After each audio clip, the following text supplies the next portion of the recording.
Theo Clifton, the 38th year.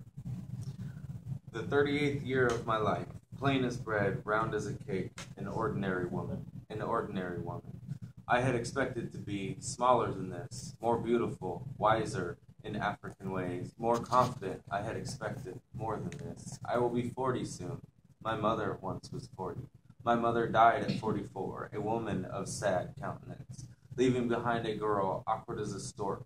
My mother was thick, her hair was a jungle, and she was very wise and beautiful and sad. I have dreamed dreams for you, Mama, more than once. I have wrapped me in your skin and made you live again, more than once. I have taken the bones you hardened and built daughters, and they blossom and promise fruit like African trees. I am a woman now, an ordinary woman. In the 38th year of my life, surrounded by life, a perfect picture of blackness blessed. I had not expected this loneliness. If it is Western, if it is the final Europe in my mind, if in the middle of my life I am turning the final turn into the shining dark, let me come to it whole and holy, not afraid, not lonely. Out of my mother's life into my own. I had expected more than this. I had not expected to be an ordinary woman.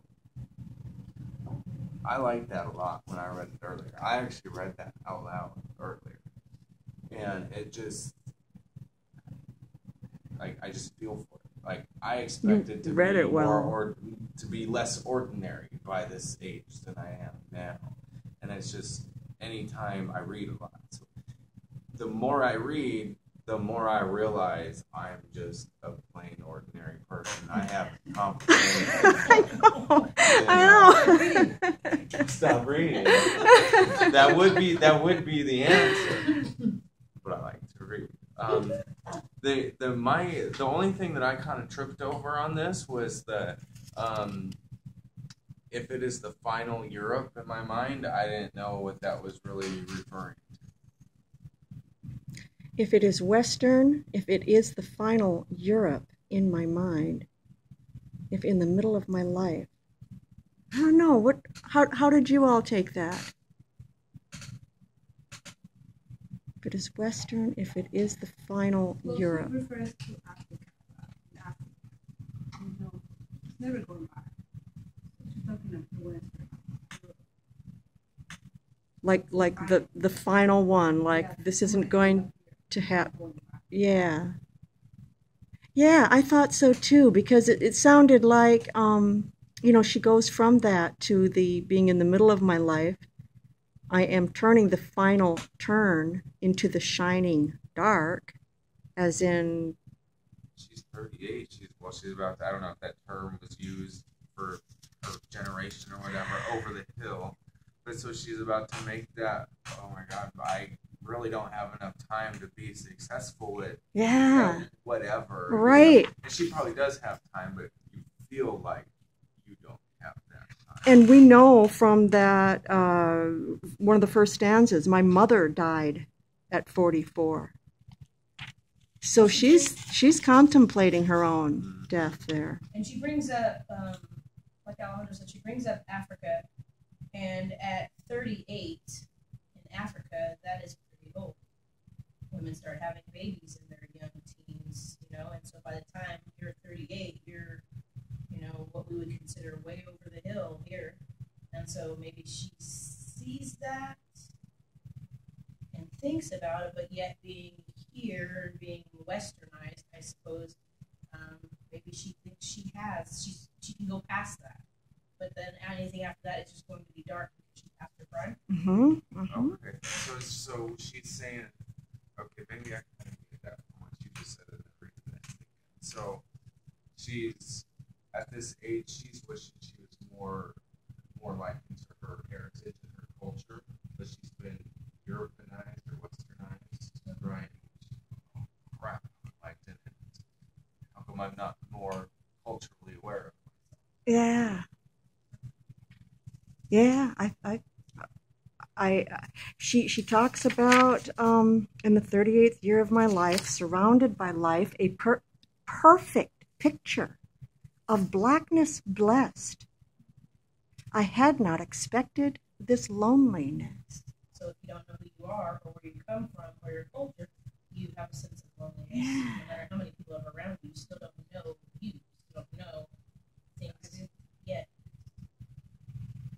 Did anyone take this as a positive thing? You know, like not just ordinary, but